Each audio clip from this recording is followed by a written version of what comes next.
മറ്റൊരു വാർത്ത സമാജ്വാദി പാർട്ടി നേതാവ് അഖിലേഷ് യാദവുമായി ബന്ധപ്പെട്ടുകൊണ്ടാണ്.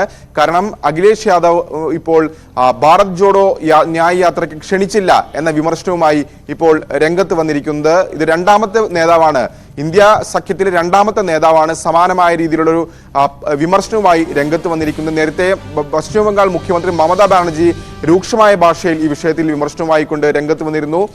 അതായത് ബംഗാളിലേക്ക് യാത്ര പ്രവേശിക്കുമ്പോൾ പറയാനുള്ള മര്യാദ പോലും കോൺഗ്രസ് നേതാക്കളുടെ ഭാഗത്തുനിന്നുണ്ടായില്ല എന്ന വിമർശനം മമതാ ബാനർജി ഉന്നയിച്ചു. പക്ഷേ അത്ര കടുത്ത വാക്കുകൾ ഉപയോഗിച്ചില്ല എങ്കിൽ പോലും, അതായത് ഒരു പരാതി പറയുന്ന നടപടിയിലേക്ക് അഖിലേഷ് യാദവും എത്തിയിരിക്കുകയാണ്. മാധ്യമങ്ങളുടെ ചോദ്യത്തിനായിരുന്നു അഖിലേഷ് യാദവിന്റെ പ്രതികരണം. ക്ഷണിക്കാതെ എങ്ങനെ പോകും, അങ്ങോട്ട് ക്ഷണം ചോദിച്ച് വാങ്ങേണ്ടതുണ്ടോ എന്നാണ് അഖിലേഷ് യാദവ് ചോദിച്ചിരിക്കുന്നത്. ഒപ്പം പല വലിയ പരിപാടികൾക്കും ക്ഷണിക്കാറില്ല എന്നുകൂടി അഖിലേഷ് യാദവ് പറഞ്ഞു വെച്ചിരിക്കുകയാണ്. ഏതായാലും മമതാ ബാനർജി അതിനുശേഷം വലിയ വിമർശനങ്ങൾ കോൺഗ്രസിനെതിരെ ഉന്നയിച്ചു. അതായത് 300 സീറ്റുകളിൽ 40 സീറ്റെങ്കിലും ജയിക്കാൻ കോൺഗ്രസ് ഒറ്റയ്ക്ക് ജയിക്കാൻ കഴിയുമെന്ന കാര്യത്തിൽ സംശയമുണ്ട്.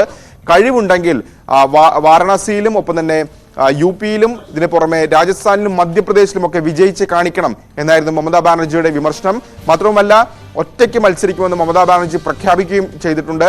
യുപിയിലാകട്ടെ അഖിലേഷ് യാദവ് കോൺഗ്രസുമായി സീറ്റ് നിർണയ ചർച്ചകൾ നടക്കുന്നതിനിടെ 16 സീറ്റുകളിൽ സ്ഥാനാർത്ഥിയെ ഒറ്റയ്ക്ക് പ്രഖ്യാപിക്കുകയും ചെയ്തു. ആ ഘട്ടത്തിൽ തന്നെയാണ് ഭാരത് ജോഡോ യാത്രയ്ക്ക് ക്ഷണിച്ചില്ലെന്ന അഖിലേഷിന്റെ പരാമർശത്തിന് ശ്രദ്ധ അല്ലെങ്കിൽ പരാമർശം വലിയ ചർച്ചയാകുന്നു. എൽദോ രാകേഷ്, ഇപ്പോൾ ഈ ഭാരത് ജോഡോ യാത്ര, ഭാരത് ജോഡോ എന്നുള്ള യാത്രയിൽ അതിൽപ്പോൾ ഇന്ത്യ മുന്നണിക്ക് അത്ര ജോഡോ ആണോ എന്നുള്ള കാര്യത്തിൽ സംശയം നിൽക്കുന്നു.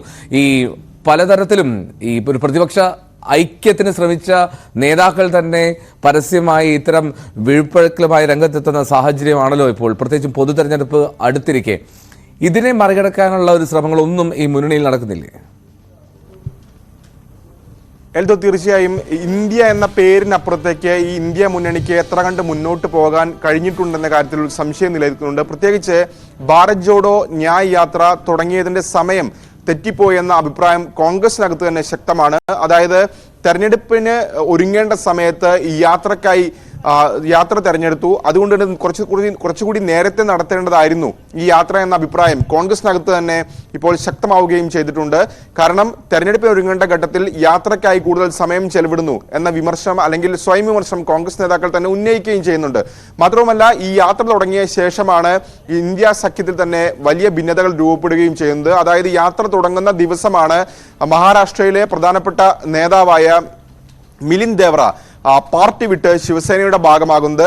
അതിനുശേഷം ഈ യാത്ര ബീഹാറിലേക്ക് കടക്കുന്ന ഘട്ടത്തിലാണ് ഈ ഇന്ത്യ സഖ്യത്തിന്റെ ആദ്യ യോഗത്തിന് വേദിയായ പാട്നയിലാണ്. അന്ന് പാട്നയിൽ വെച്ച് യോഗം നടത്താൻ മുൻകൈയെടുത്ത ബീഹാർ മുഖ്യമന്ത്രി നിതീഷ് കുമാർ ഈ സഖ്യത്തിന് വിട്ടുകൊണ്ട് അവിടെ NDAയുടെ ഭാഗമാകുന്ന സാഹചര്യത്തിലേക്ക് കാര്യങ്ങൾ പോയത്.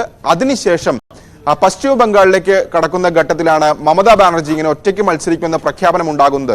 അതിന് പിന്നാലെ ഇപ്പോൾ അഖിലേഷ് യാദവ് കൂടി വലിയ വിമർശനം ഉന്നയിച്ചുകൊണ്ട് രംഗത്ത് വന്നിരിക്കുകയാണ്. സ്വാഭാവികമായും ഇന്ത്യ മുന്നണിയിൽ വലിയ ആശയക്കുഴപ്പം ഇതുമായി ബന്ധപ്പെട്ട് രൂപപ്പെട്ടിരിക്കുന്നു. മാത്രമല്ല രാഹുൽ ഗാന്ധി ഒറ്റയ്ക്ക് മത്സരിക്കുമെന്ന് മമതാ ബാനർജി പ്രഖ്യാപിച്ചതിന് ശേഷം രാഹുൽ ഗാന്ധി വ്യക്തമാക്കിയത് ഈ പ്രശ്നങ്ങളൊക്കെ തന്നെ പരിഹരിക്കും എന്നാണ് രാഹുൽ ഗാന്ധിയുടെ ഭാഗത്ത് പ്രതികരണം ഉണ്ടായത്. അതിനെ പരിഹസിക്കുന്ന നിലപാടാണ് മമതാ ബാനർജി ചെയ്തത്. മാത്രമല്ല മമതാ ബാനർജി വ്യക്തമാക്കുന്നത് ആദ്യം CPM-ഉമായുള്ള ബന്ധം പശ്ചിമ ബംഗാളിൽ ഉപേക്ഷിക്കൂ, അതിനുശേഷം ചർച്ചയാകാം, ഏതായാലും 2 സീറ്റിൽ കൂടുതൽ തരാൻ കഴിയില്ലെന്ന നിലപാടിലേക്ക് മമതാ ബാനർജി അത്തരമൊരു നിലപാട് ആവർത്തിക്കുന്ന സമീപനമാണ് സ്വീകരിച്ചിരിക്കുന്നത്. അത് കോൺഗ്രസിന് പ്രത്യേകിച്ച് ബംഗാൾ ഘടകത്തിന് അനുകൂലിക്കാൻ കഴിയില്ല. കാരണം കഴിഞ്ഞ തവണ മമതാ ബാനർജിയുമായി സഖ്യം ഇല്ലാതെ തന്നെ 2 സീറ്റിൽ അവിടെ വിജയിച്ച പാർട്ടിയാണ് കോൺഗ്രസ്. സ്വാഭാവികമായും സഖ്യത്തിലേക്ക് പോകുമ്പോൾ കൂടുതൽ സീറ്റ് വേണമെന്ന കോൺഗ്രസിന്റെ വാദം അതിൽ ന്യായമുണ്ട് എന്ന് പറയാതിരിക്കാനും കഴിയില്ല. എൽദോ, ശരി. രാകേഷാണ് ദേശീയ വാർത്തകൾ അത് സമഗ്രമായി വിശദമായി പങ്കുവച്ചത്. ന്യൂസ്